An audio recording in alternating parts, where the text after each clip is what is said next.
Hello, Warriors of Light, and welcome to my 41st weekly podcast. Today, I will be going over the ongoing PvP Series 6 battle events called Fates, hints on clearing trials named Endwalker Extremes, the special event called Moogle Treasure Trove, the seasonal event called All Saints Wake, the ongoing PAX event in Australia, and my thoughts on Final Fantasy XIV so far. Today is October 12th, 2024. So, PvP Series 6 is ongoing and very competitive on the Dynamis data center. This PvP battle series is an opportunity for gamers to obtain rare items. As previously mentioned, I found that using a feature in Duty Finder called Frontline is a great way to power level through the battle series, in addition to using another feature in Duty Finder called Casual Match found under the PvP menu. Duty Finder allows gamers to enroll in different battles, and the feature called Casual Match allows gamers to enroll in 5 versus 5 battles. Duty Finder can be found from the main menu under the option called Duty. Also, gamers should be made aware that after the battle series ends, these rare items will not be available, and gamers should try to enroll for these battles during peak hours, like weekday afternoons and nights, and the weekends to gain battle points faster.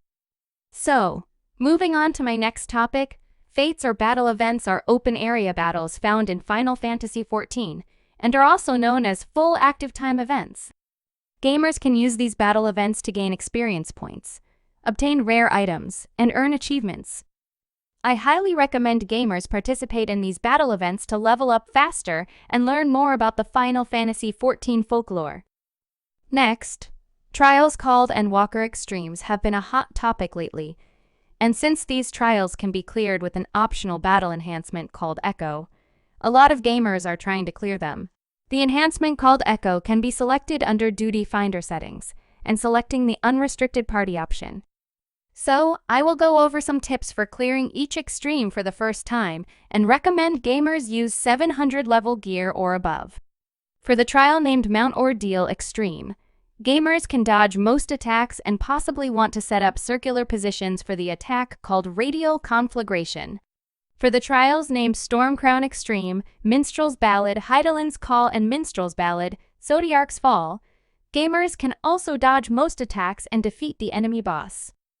However, for the trial named Minstrel's Ballad, Ensinger's Area, gamers need to bait the attack called Grip of Despair in the middle of the arena and have gamers with DPS roles run east while gamers with tank and healer roles run west to break the tethers, and then move to the 8 meteor positions to survive. I found this enemy boss attack to be one of the most difficult for this trial. So for the trial named Voidcast Deus Extreme, the knockback enemy boss strike is one of the most difficult. Gamers need to assign 4 positions around the center of the arena. Gamers with DPS roles should be knocked back north while gamers with tank and healer roles, also known as the support group, should be knocked back south. 1 DPS and 1 support gamer will receive flares and should not be knocked back into the towers. So, for the last trial called the Abyssal Fracture Extreme, 2 of the most punishing strikes are the attacks called the Black Hole and Fractured Eventide attacks.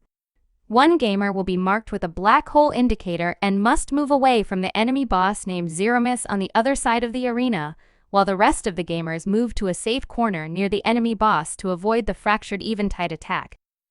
Also, the other punishing strike is an attack called Meteor Impact, and gamers must avoid having their meteor paths turning red, or they will risk losing the trial. Overall, I still think each extreme trial was very difficult with the battle enhancements. However, I was able to complete each trial weeks ago and obtain my full mentor certification. I highly recommend gamers try these extreme trials and become mentors themselves. So, the special event called Moogle Treasure Trove will start on October 15. This is a great opportunity for gamers to obtain rare items. Gamers can participate in this event by speaking to a character called the Itinerant Moogle and obtain an item called the Mogpendium. Gamers can use this item to complete tasks and earn artifacts called Irregular Tomestones. These artifacts can be exchanged for rare items. Next, the seasonal event called All Saints Wake will start on October 18. This is also another great opportunity for gamers to obtain rare items. Gamers can participate in this seasonal event by speaking to a character called the Pumpkin-Headed Apparition and start the quest named the Ether-Starved Ahriman. So, moving on to my next topic, another PAX event is being held in Australia that started on Friday, October 11th, and will continue to Sunday, October 13th, and is one of the biggest gaming events in Australia. It is being held at the Melbourne Convention and Exhibition Centre at 1 Convention Centre Place on South Wharf 3006 in Melbourne, Australia. As of today, there may be only daily tickets available for $75 Australian and 3-day badges are sold out. Gamers that attend can enjoy a photograph opportunity with a Dawntrail theme, challenge the mighty Valagramanda with other attendees, participate in fun giveaways, and peruse official Final Fantasy XIV merchandise. So, if you are in the Melbourne area or in Australia, this is a great opportunity to experience the Final Fantasy XIV universe. So lastly, my thoughts about Final Fantasy XIV so far. So, as of today, I have leveled my job called Black Mage to level 100 using quests found in Thavnair called Allied Society quests, queuing more with the Avatar Trust system, completing battles found in the book named Wondrous Tales, destroying monsters called Hunt Marks in the recent expansions, and participating more in a feature found in Duty Finder called Daily Roulette. A few weeks ago, I was also able to clear all the trials known as Endwalker Extremes and gain my Mentor certification. This Mentor certification will allow me to use another feature found in Duty Finder called Mentor. In addition, I had another chance this week to join a group of gamers and participate in more battle events called Fates and gain 3 more achievements. So, next week, I want to work on clearing tasks in the Moogle Treasure Trove event and leveling my next job called Scholar to level 100. So, that's all I have for my 41st weekly podcast. If you enjoy my podcasts, you can subscribe to my English podcast channels on YouTube and Rumble, and my Russian channels on Rutube and VKontakte.